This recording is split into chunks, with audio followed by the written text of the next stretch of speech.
The human's skull shattered under Zorgax's fist. Blood sprayed the dusty ground of the New Horizons colony. In the midst of a tense galactic war, a group of Zarantine exchange students led by precocious scholar Primus had just arrived at this remote human outpost. Despite hostilities between their kinds, the humans welcomed the aliens with open arms. Colony leader Aaron Cook greeted them personally, showing off the settlement's impressive terraforming and self-sufficiency that shocked the students. They had assumed humans technologically inferior. But then arrogant Zorgax, emboldened by Zarantine's strength and technology, foolishly tried bullying a human youth. To the aliens' surprise, the humans swiftly subdued Zorgax with clever tactics and raw grit. Instead of retaliation, the human helped Zorgax stand, displaying mercy and compassion that left the aliens reeling. Primus began to question his own notions of human weakness. As the Zarantine integrated into colony life, they discovered something even more shocking. New Horizons had broken free of the oppressive galactic corporate conglomerate to forge an independent bastion of egalitarian freedom, a complete anathema to the rigid Zarantine hierarchy.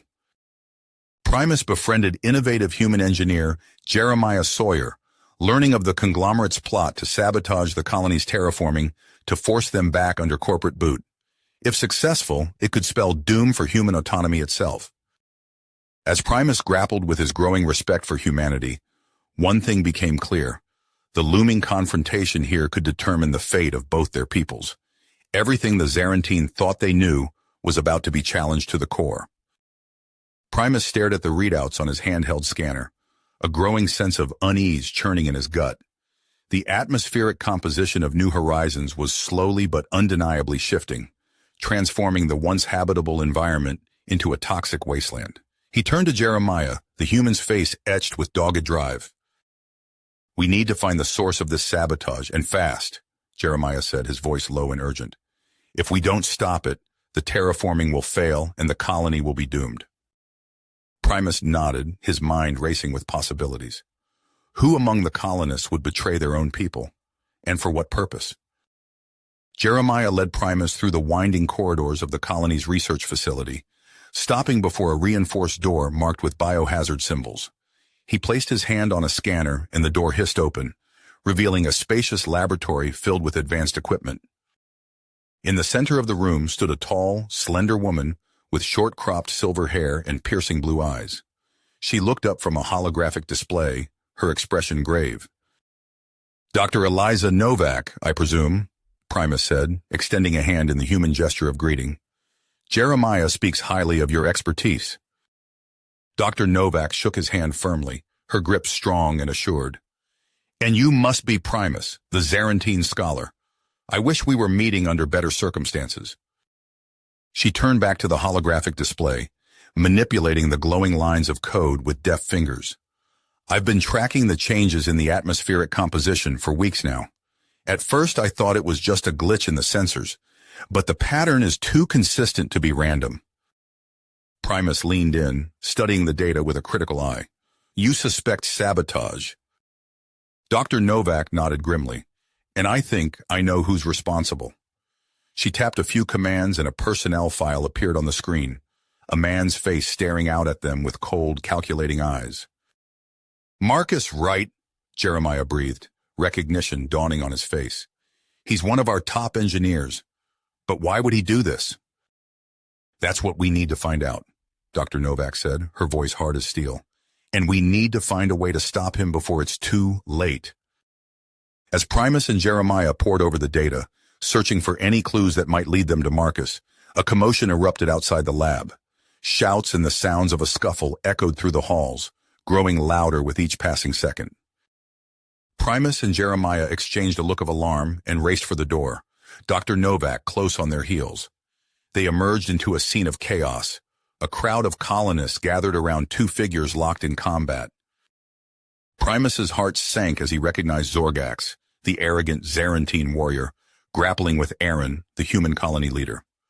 Zorgax's face was contorted with rage, his muscles straining as he sought to overpower his opponent. But Aaron held his ground, his movements fluid and precise as he countered Zorgax's brute strength with speed and skill.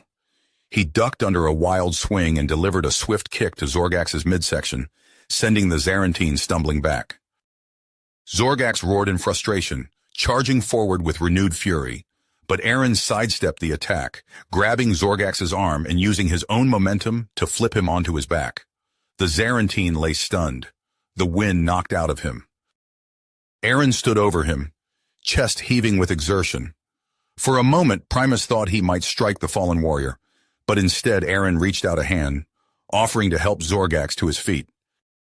Zorgax stared at the proffered hand, confusion and anger warring on his face. But after a long moment, he reached up and grasped it, allowing Aaron to pull him upright. "You fought well," Aaron said, his voice calm and even. "But strength alone does not make a warrior. It takes wisdom, compassion, and the courage to stand for what is right." Zorgax said nothing, but Primus could see the flicker of doubt in his eyes, the first cracks in his ironclad beliefs. As the crowd dispersed, Primus turned back to Jeremiah and Dr. Novak, a renewed sense of urgency burning within him. They had to find Marcus and stop the sabotage before the colony and everything the humans had built was lost forever. But even as they raced back to the lab, Primus couldn't shake the feeling that this was only the beginning. The corporate conglomerate's plan was still in motion, and the fate of New Horizons hung in the balance. He only hoped that he and his newfound allies would be strong enough to face the challenges ahead. The colony's war council convened in the dim light of the command center. Holographic displays flickered, casting an eerie glow on the faces of those gathered. Aaron stood at the head of the table, his eyes scanning the room. "We're outgunned and outnumbered," he said, his voice steady. "But we have one advantage they don't, this planet." He gestured to a 3D map of the colony and its surroundings. "We know every ridge, every valley, every quirk of the weather patterns. We'll use that knowledge to even the odds." Primus leaned forward, studying the map intently. "The terraformed atmosphere," he mused. "It has unique properties that could be exploited." Jeremiah's eyes lit up. "If we could create a system to harness those properties, we could disrupt their communications and sensors," Primus finished. Aaron nodded. "That's your task. Get to work on it immediately." As Primus and Jeremiah hurried off to the lab, Zorgax found himself face to face with Julia, the colony's combat instructor. Her scarred face spoke of battles won and lost. "Ready to learn how humans fight?" she asked, a hint of challenge in her voice. Zorgax squared his shoulders. "I am ready." Days blurred into nights as the colony prepared. Primus and Jeremiah worked tirelessly in the lab, their fingers flying over keyboards, adjusting calculations, and fine-tuning their disruption system. In the training yard, Zorgax grappled with human opponents, learning to use leverage and technique instead of relying solely on brute strength. Julia's voice rang out, correcting his form, pushing him to think strategically. The colony's preparations were put to the test sooner than expected. Alarms blared through the night, jolting everyone awake. A conglomerate infiltration team had breached the perimeter. Zorgax found himself running alongside human defenders, his heart pounding. They rounded a corner to find the infiltrators attempting to sabotage a power relay. Without hesitation, Zorgax charged forward, but instead of blindly attacking, he feinted left, drawing the enemy's fire. This gave his human teammates the opening they needed to flank and subdue the intruders. As the last infiltrator was secured, Zorgax looked around at the humans, seeing respect in their eyes. He felt a surge of pride, not just in his own actions, but in the effectiveness of their teamwork. The infiltration attempt was only the beginning. Soon the conglomerate fleet appeared in orbit, a looming threat in the sky. In the command center, Aaron gave the order, "Activate the disruption system." Primus and Jeremiah exchanged a glance, then simultaneously pressed their palms to the activation panels. The air seemed to shimmer for a moment, then returned to normal. On the communication screens, chaos erupted. Conglomerate ships veered wildly, their sensors blinded, their communications reduced to static. "Now!" Aaron commanded, his voice filled with quiet intensity. "We take the fight to them." Human fighters streaked into the sky, with Aaron and Zorgax leading the charge. They weaved through the disoriented conglomerate fleet, their smaller ships dancing around the massive cruisers. Zorgax found himself in the thick of the battle, his newfound skills put to the ultimate test. He maneuvered his fighter with precision, working in perfect sync with his human wingman to take down a conglomerate frigate. As the battle raged, Primus stood in the command center, watching the holographic display of the space battle. He saw the humans fighting with a coordination and adaptability that left him in awe. In that moment, he made his decision. He turned to the other Zarantine students, who had been watching the battle with growing amazement. "We can't stand by any longer," he said. "It's time to choose a side." One by one, the Zarantines nodded their agreement. They dispersed throughout the command center, offering their knowledge of conglomerate tactics and technology to aid the human defenders. With the combined efforts of humans and Zarantines, the tide of battle began to turn. The conglomerate fleet, once an imposing force, now found itself outmaneuvered and outfought at every turn. As the flagship of the conglomerate fleet hung disabled in orbit, Aaron's voice crackled over the comms. "This is it. We're going in." Zorgax felt a surge of anticipation as he piloted his fighter towards the massive ship. The final confrontation was at hand, and the fate of New Horizons hung in the balance. Balance. The boarding party breached the conglomerate flagship's hull, their mag boots clanking against the metal floor as artificial gravity fluctuated.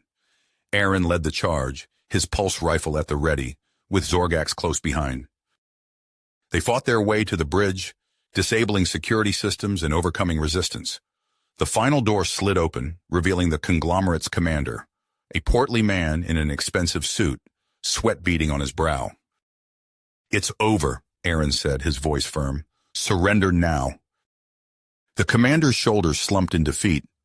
"You have no idea what you've done," he muttered, raising his hands. As the last conglomerate ships fled or surrendered, cheers erupted throughout New Horizons. Humans and Zarantine students alike embraced, their shared victory cementing an unlikely alliance. But the celebration was short-lived. Days later, a massive Zarantine warship appeared in orbit. Grand Vizier Thraxus, resplendent in ornate robes, materialized in the colony's central plaza via a shimmering teleportation field. Aaron stepped forward to meet him, flanked by Primus and Zorgax. Thraxus's eyes narrowed at the sight of the Zarantine students, standing proudly alongside humans. "You've made quite a mess," Thraxus said, his voice dripping with disdain. "The Empire is most displeased." "We defended our home," Aaron replied calmly, "and will continue to do so." Thraxus paced, his robes swirling. "Perhaps we can come to an arrangement. The Empire could use allies of your unique capabilities." "We're not interested in being anyone's pawns," Aaron said. Thraxus's face darkened. "Then you leave me no choice. Hand over the traitors," he gestured to Primus and the other students, "or face annihilation." Zorgax stepped forward, squaring his shoulders. "We stand with the humans. Your threats mean nothing." Thraxus sputtered, his composure cracking. "You would side with these primitives over your own people?" "These primitives have shown us more about strength and honor than the Empire ever did," Zorgax replied. Aaron raised a hand, silencing the growing murmurs around them. "Grand Vizier, I propose an alternative, a contest of champions to decide our fate peacefully." Thraxus scoffed. "You think you can match the might of the Empire's greatest warriors?" "I think we've already proven we're full of surprises," Aaron said with a hint of a smile. After tense negotiations, Thraxus agreed. The contest would take place on a nearby moon, its harsh landscape the perfect proving ground. As preparations began, Primus found himself in Aaron's quarters, surrounded by books and holographic displays. "What is all this?" Primus asked, picking up a worn tome. "The collected wisdom of humanity," Aaron replied. "Philosophy, spirituality, the very foundations of what makes us who we are." They delved into human thought, Primus absorbing concepts of individual liberty, collective responsibility, and the power of choice. Meanwhile, Zorgax threw himself into combat training with Julia and the colonial militia. He learned to blend Zarantine strength with human agility, honing his skills to a razor's edge. The day of the contest arrived. A shuttle carried the human team to the moon's surface, touching down on a desolate plain. Thraxus waited with his champion, Dracor, a towering Zarantine warrior clad in gleaming battle armor. Thraxus's eyes widened as Aaron stepped forward, not alone, but with a team of colonial militia volunteers. "What is the meaning of this?" he demanded. Aaron smiled. "You said we could choose our champion. We choose all of us." The contest began, a grueling series of challenges testing every facet of ability. In tests of pure strength, Dracor seemed unbeatable, but the humans worked together, using innovative tactics to overcome their physical disadvantages. As the challenges progressed, Dracor began to tire. The human team rotated, always fresh, always adapting. In marksmanship, they excelled, their aim true even in the moon's low gravity. The final challenge loomed, a test of survival skills using only primitive tools. Zorgax stepped forward as the last human standing, facing off against the weary but still formidable Dracor. They were given stone knives, animal hide, and sparse vegetation. Dracor immediately set to work building a shelter, his movements efficient but rigid. Zorgax paused, recalling his training. He gathered specific plants, crushing them to create a natural insect repellent. He fashioned a crude bow, using vines for string. As the moon's harsh night fell, Dracor shivered in his shelter, while Zorgax remained comfortable, protected from the biting insects that plagued his opponent. When dawn broke, Zorgax presented a small animal he had hunted, along with a collection of edible plants. Dracor, exhausted and hungry, could only stare in disbelief. Thraxus's face was ashen as he declared the human team victorious. "It seems," he said slowly, "that we have greatly underestimated you." Aaron extended a hand. "Perhaps now we can discuss a true alliance, as equals." As Thraxus grasped Aaron's hand, Primus and Zorgax exchanged a glance. They had found a new home, a new purpose, and a new understanding of what it meant to be truly strong. The Empire would never be the same, and for the humans and Zarantine of New Horizons, a new chapter was just beginning. The moon's harsh landscape faded behind them as the shuttle ascended back to New Horizons. Inside, the human team sat in exhausted silence, their victory still sinking in. Zorgax leaned against the cool metal wall, his muscles aching from the grueling contest. As they touched down on the colony's landing pad, cheers erupted from the gathered crowd. Aaron stepped out first, raising a hand in acknowledgement. The rest of the team followed, Zorgax bringing up the rear. Julia pushed through the throng, her scarred face split in a rare grin. She clapped Zorgax on the shoulder.